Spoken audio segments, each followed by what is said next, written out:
The Knicks were up by 8 with just 10 minutes left. Madison Square Garden was rocking. Fans were already thinking about Game 7. But then everything changed. The Pacers flipped a switch, and what followed was one of the most electric fourth quarter runs we've seen in recent playoff history. No big warning. No gradual momentum shift. Just a sudden explosive takeover that left the Knicks stunned, the crowd silent, and the Pacers walking off the court with a ticket to the Eastern Conference. Finals heading into the fourth quarter of Game 6, the Pacers looked like a team running out of gas. The Knicks had controlled most of the third with their physicality, getting solid minutes from Brunson, Hart, and DiVincenzo. Indiana's offense had stalled, and with the crowd feeding off every Knicks bucket, it seemed like the Pacers were moments away from collapse. But that's the thing about this Pacers team. They don't fold under pressure. They accelerate at the 10:02 mark, with the Knicks leading 94-86 it started. And it started with defense. Pascal Siakam, who had been relatively quiet up to that point, read a passing lane perfectly, tipped the ball, dove on the floor, and triggered a fast break. A few seconds later, Tyrese Haliburton pulled up from deep, nothing but net. That play was more than just 3 points. It was a warning shot. And the Knicks didn't respond. Haliburton, who had only 11 points through the first 3 quarters, suddenly caught fire. What made his stretch even more dangerous was how calculated it was. He wasn't rushing. He was reading every switch, every hesitation, and then striking with surgical precision. Whether it was pulling up from beyond the arc, driving and kicking, to open shooters, or slipping passes to bigs in the paint, he made it look effortless, and the Knicks couldn't stop the bleeding. Obi Toppin, yes. Former Knick Obi Toppin buried a triple from the corner that pushed the Pacers ahead for the first time since the second quarter. You could feel the air leave the building. Every Pacers possession became a threat. Every Knicks miss added weight. And defensively, Indiana locked in. Andrew Nembhard fought over every screen. Miles Turner controlled the paint, and the Knicks' clean looks dried up. In just 5 minutes, Indiana had turned an 8-point deficit into a 7-point lead. It wasn't flashy dunks or wild step-backs. It was relentless execution, speed, and effort. They ran their offense with such pace that the Knicks simply couldn't keep up. Every time New York tried to slow things down or run a set, they were met with ball pressure and quick rotations. The Pacers were playing as if the season would end with a single mistake, and they didn't make one. That stretch told you everything. You need to know about this team. They're young, yes. They're fast, sure. But they're also incredibly composed when the lights are the brightest. Rick Carlisle didn't even burn a timeout during the run. He trusted his guys. And they rewarded that trust by playing like a team that knew exactly what needed to be done. As the quarter continued, Indiana kept applying pressure. Haliburton was the engine, but the supporting cast made it all come together. Aaron Nesmith hit a critical corner 3 after a broken play. T.J. McConnell came in and immediately forced a turnover with his signature on-ball pestering. Every player who touched the floor contributed something meaningful. It wasn't about one guy going nuclear, it was about the entire unit catching fire at once. By the time the Knicks called timeout with 3:41 left, the scoreboard read 111-102. A stunned silence swept across the garden. It was only then that everyone realized what just happened. The Pacers didn't just take control, they ripped the game away. And they did it with pure energy, precise execution, and that unmistakable playoff hunger. Coming out of that Knicks timeout with 3:41 left, there was still time at least. That's what New York thought. They had been here before. Comebacks, tight finishes, clutch moments. That's been the Knicks' identity all season. But this was different.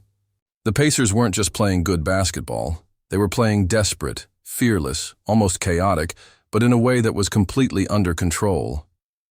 They knew exactly what they were doing, and every second that ticked off the clock added more weight to their surge. Tyrese Haliburton walked the ball up the floor, and you could see it. He was completely locked in. The Knicks threw different looks at him. Full court pressure, traps, switching on the perimeter. None of it mattered. On one play, he split a double team, got into the lane, and instead of forcing a shot, he slipped a perfect pass to Miles Turner under the rim. Dunk. 2 more. Points. Crowd silent. Then came the dagger sequence. With just under 3 minutes left, Haliburton lost his defender with a subtle hesitation dribble and rose up from well beyond the arc. Splash.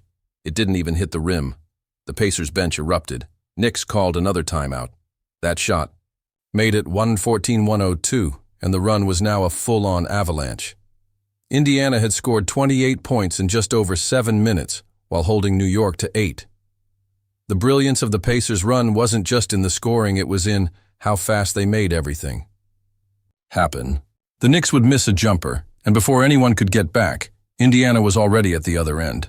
Their transition game was ruthless, and even when they slowed it down, the ball movement was razor-sharp extra pass, wide open.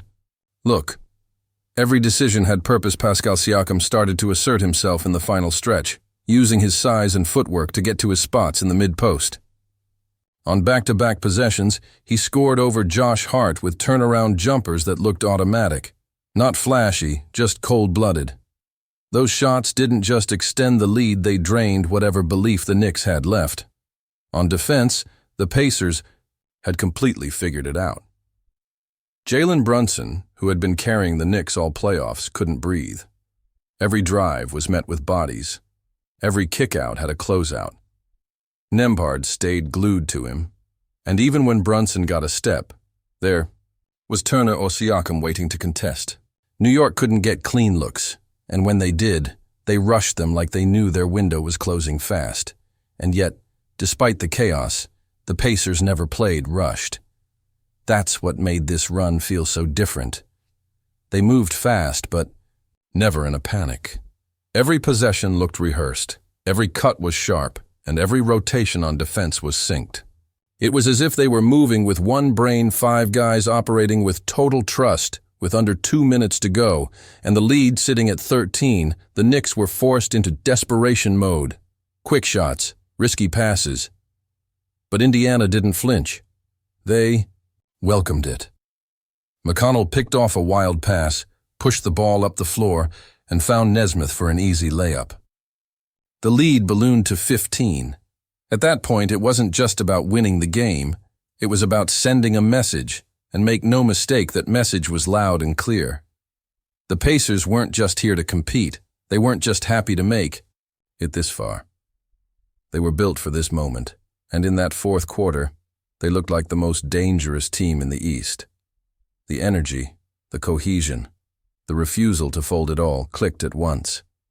And the Knicks, for all their toughness and grit, just couldn't withstand the storm. Fans who were chanting and clapping 10 minutes earlier were now headed for the exits. You could see it in their faces: shock, disbelief, frustration, because no one saw this coming. Not this fast, not this dominant, not this clean.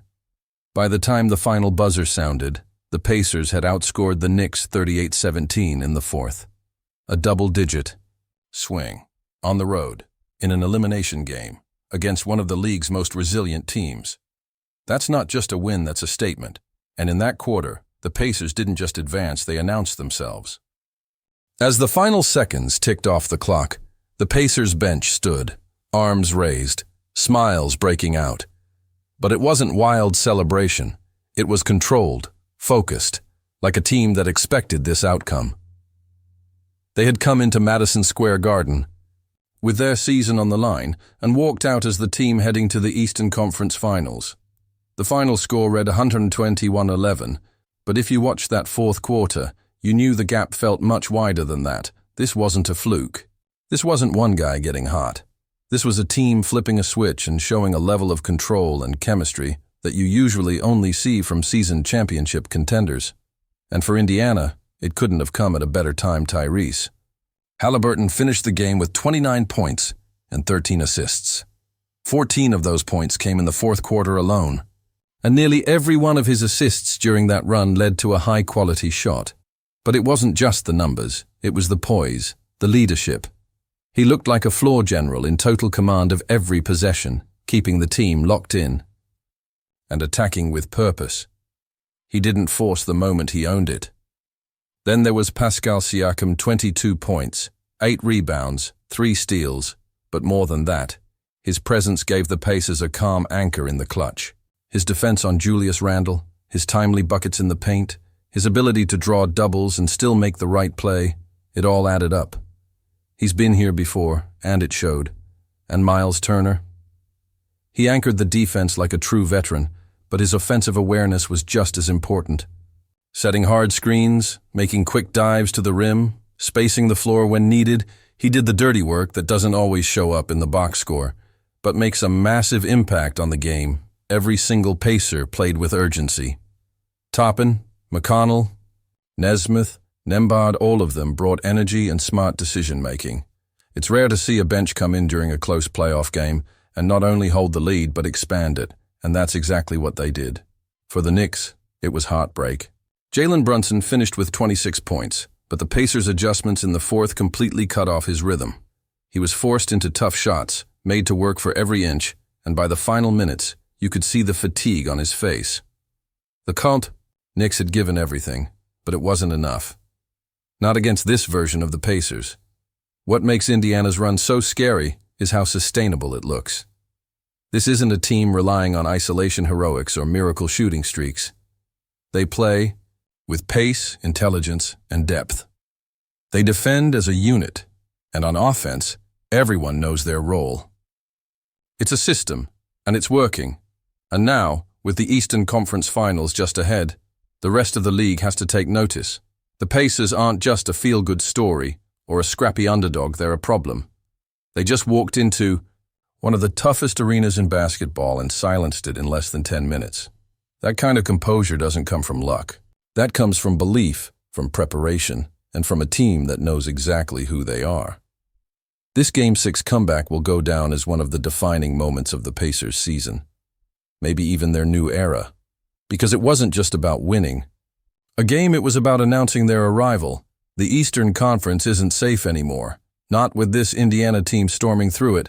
And if that fourth quarter was any indication of what's to come, then you'd better buckle up. The Pacers are just getting started.